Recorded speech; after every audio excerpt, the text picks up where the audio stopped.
আসসালামু আলাইকুম। Recipe by beauty চ্যানেলে আপনাদেরকে স্বাগত জানাই। আজ আপনাদের সঙ্গে শেয়ার করব ঝিঙে আর মসুর ডাল দিয়ে দারুণ একটা রেসিপি। যা গরম পড়েছে, এই রেসিপিটা থাকলে কিন্তু আর কোনো কিছুই খেতে ইচ্ছে করবে না, কারণ খেতে এতটাই সুন্দর হয়। তো আপনারা অবশ্যই স্কিপ না করে পুরো রেসিপি দেখে নেবেন।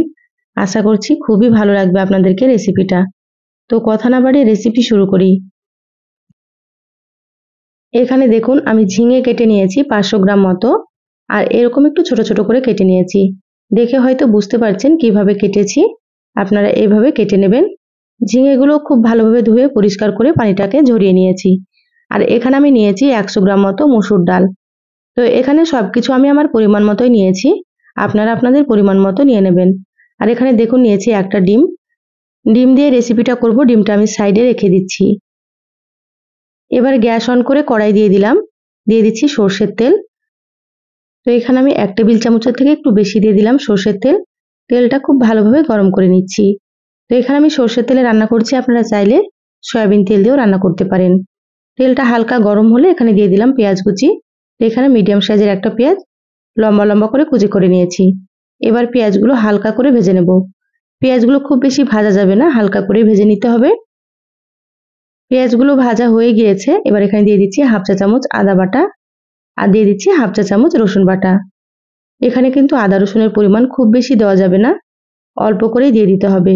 এবার আদা রসুনটা একটু ভেজে নিচ্ছি, যাতে করে আদা রসুনের কাঁচা গন্ধটা চলে যায়। 3 মিনিট মতো আদা রসুন ভেজে নিলাম। এবার এখানে দিয়ে দিচ্ছি স্বাদ মতো লবণ, আর দিয়ে দিচ্ছি এখানে হাফ চা চামচ হলুদ গুঁড়ো, আর এখানে দিয়ে দিচ্ছি হাফ চা চামচ মতো জিরা গুঁড়ো।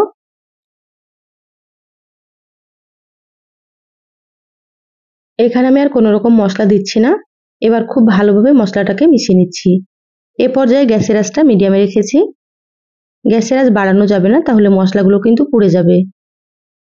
মশলা খুব ভালোভাবে একটু মিশিয়ে নিলাম। এবার আমি এখানে দিয়ে দিচ্ছি কেটে রাখা ঝিঙেগুলো।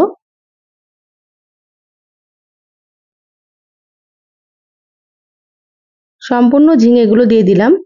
এবার মশলার সাথে খুব ভালোভাবে মিশিয়ে নেব। এই রেসিপিতে কিন্তু খুব বেশি মশলা লাগবে না, অল্প মশলাতে কিন্তু রান্নাটা খেতে খুবই ভালো লাগে। দেখুন খুব ভালোভাবে মিশিয়ে নিয়েছি। এবার আমি সামান্য একটু পানি দিয়ে দিচ্ছি। এ পর্যায়ে কিন্তু খুব বেশি পানি দেওয়া যাবে না, একেবারে সামান্য পরিমাণে দিয়ে দিলাম। পানিটা দিয়ে আবারও খুব ভালোভাবে একটু নেড়েচেড়ে নিচ্ছি।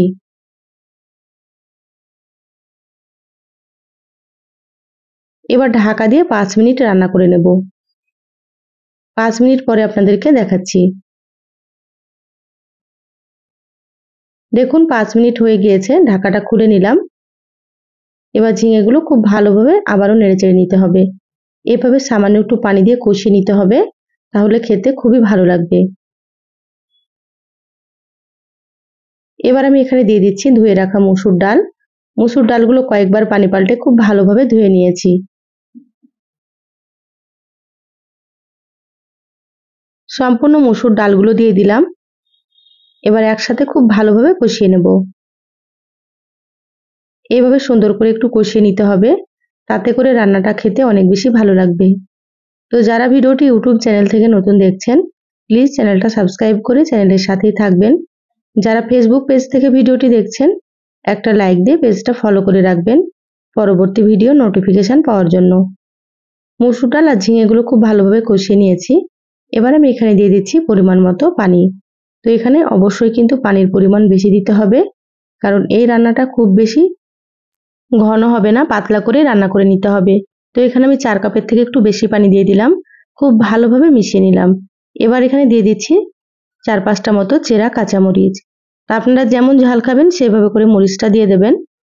এবার ঢাকা দিয়ে 20 মিনিট রান্না করে নেব, তাতে করে সুন্দর মতো সেদ্ধ হয়ে যাবে। মিডিয়াম আঁচে 20 মিনিট রান্না করে নিয়েছি, ঢাকাটা খুলে নিলাম। এবার দেখে নেব ঝিঙে আর মসুর ডালগুলো সেদ্ধ হয়েছে কি। দেখুন ঝিঙে আর মসুর ডালগুলো খুব সুন্দর মতো সেদ্ধ হয়ে গিয়েছে, আর পানিটা কিন্তু একটু কমে গিয়েছে, দেখেই বুঝতে পারছেন। এবার আমি ঢাকা দিয়ে একটু অন্য চুলাতে দিয়ে দিচ্ছি। এবার গ্যাসে আবার একটা দিয়ে দিলাম ফ্রাই প্যান। এবার এখানে দিয়ে দিচ্ছি সামান্য একটু সরষের তেল, এখানে আমি 1 চামচ মতো দিয়ে দিলাম। এবার তেলটাকে গরম করে নেব। এ পর্যায়ে তেল খুব বেশি দেওয়ার দরকার নেই, সামান্য পরিমাণে দিয়ে দেবেন। এবার এখানে একটা ডিম দিয়ে দিলাম। তো এখানে আমি একটা ডিম দিলাম, আপনারা চাইলে 2টো বা 3টে ডিমও এখানে দিতে পারেন। সামান্য একটু লবণ দিয়ে দিলাম। এবার ডিমটাকে খুব ভালোভাবে ঝুরি করে ভেজে নেব। এখানে আমি ডিম দিয়ে রান্না করছি, আপনারা চাইলে কিন্তু ডিম ছাড়াও রান্না করতে পারেন। ডিম দিলে খেতে ভালো লাগে, সেজন্য আমি দিয়ে দিচ্ছি। আর ডিম না দিলেও কিন্তু ভালো লাগবে খেতে। আর আমার চ্যানেলে আরো অনেক রেসিপি আছে, চাইলে আপনারা দেখে নিতে পারেন। আমি সবসময় সহজ রেসিপিগুলো আপনাদের সঙ্গে শেয়ার করার চেষ্টা করি। খেতে খুবই সুন্দর হয়। আপনারাও একবার রান্না করে খেয়ে কমেন্ট করে জানাবেন আপনাদেরকে কেমন লেগেছে। দেখুন ডিমগুলো কিন্তু আমি হালকা করে ভেজে নিলাম। এবার বাটিতে ডিমগুলোকে তুলে নিচ্ছি। ডিমটা খুব বেশি কড়া করে ভাজলে কিন্তু শক্ত মনে হবে আর খেতে ভালো লাগবে না, সেজন্য আপনারা হালকা করে ভেজে নেবেন। এবার আমি এখানে দিয়ে দিলাম 1 টেবিল চামচ সরষের তেল। তেলের মধ্যে একটা দিয়ে দিলাম শুকনো মরিচ। এবার এখানে দিয়ে দিচ্ছি 1/2 চা চামচ গোটা জিরা। এবার শুকনো মরিচ আর জিরাটাকে একটু ভেজে নেব।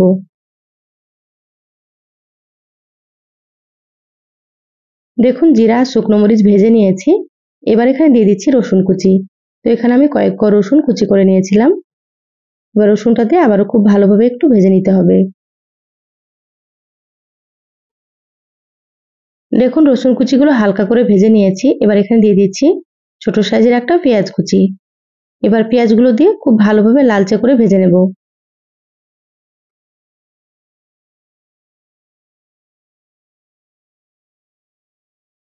আপনারা অনেকে আমার রেসিপিগুলো দেখেন, তো যারা পছন্দ করেন অবশ্যই কমেন্ট করে জানাবেন আপনাদেরকে কেমন লেগেছে। আর আপনারা যদি রান্না করে খান সেটাও কমেন্ট করে জানাবেন। দেখুন লালচে করে ভেজে নিয়েছি, ভাজা হয়ে গিয়েছে। এবার ফ্রাই প্যানটা নামিয়ে নিলাম। এবার কড়াইয়ের ঢাকনাটা খুলে নিয়েছি, বাগারটা দিয়ে দেব। এইভাবে বাগার দিলে কিন্তু খেতে আরো বেশি ভালো লাগবে। আপনারা অবশ্যই এইভাবে বাগারটা দিয়ে নেবেন।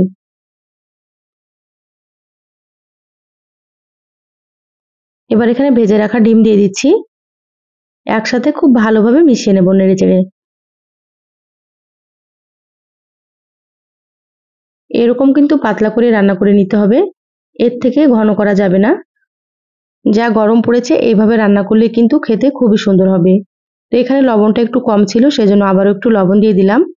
এবার এখানে দিয়ে দিচ্ছি 1/2 চা চামচ ভাজা জিরা গুঁড়ো। এবার একসাথে খুব ভালোভাবে মিশিয়ে নিচ্ছি। দেখুন রান্নার কালারটা কতটা সুন্দর হয়েছে, আপনারা হয়তো দেখেই বুঝতে পারছেন। মশলা খুব ভালোভাবে মিশিয়ে নিলাম। রান্না হয়ে গিয়েছে, গ্যাস বন্ধ করে দিয়ে ঢাকা দিয়ে 5 মিনিট রেখেছিলাম। তারপরে এই তো বলে ঢেলে নিয়েছি। দেখুন মাশাআল্লাহ কতটা সুন্দর হয়েছে। এই রেসিপি থাকলে গরম ভাতে কিন্তু আর কিছুই লাগবে না। 1 প্লেট ভাত আপনারা নিমেষেই খেয়ে নিতে পারবেন। তো রেসিপিটা কেমন লাগলো চ্যানেলের কমেন্ট বক্সে কমেন্ট করে জানাবেন। ভালো লাগলে একটা লাইক দিয়ে যতটা সম্ভব ভিডিওটা আপনারা শেয়ার করে দিবেন। সবাই ভালো থাকবেন, সুস্থ থাকবেন। দেখা হবে আবারও কোনো নতুন রেসিপিতে। ধন্যবাদ সবাইকে। আল্লাহ হাফেজ।